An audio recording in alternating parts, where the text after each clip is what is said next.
Hey guys, Mike here with ESI Equipment, Holmatro Rescue Tools. Figured today we could do a video on a pre-check before starting our SR20 model. So right here we'll see our orange tank. This is our hydraulic tank.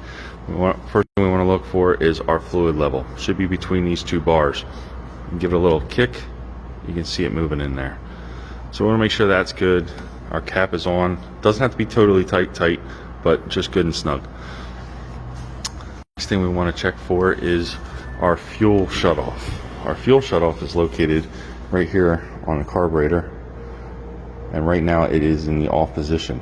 We want to kick this over. That's on. We kind of want to leave it there at all times. And now if it's a cold start, we want to make sure our choke is on choke for cold start. So we want to push that over. Next thing we want to check is our on and off switch. Next thing we want to check is our on and off switch.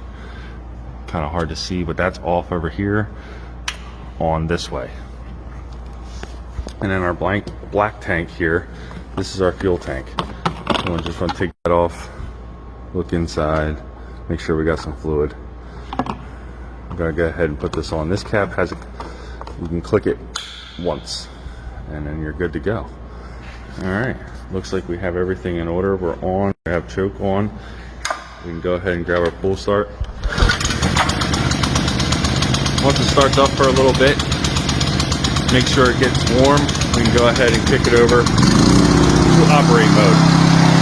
Now you are ready to go.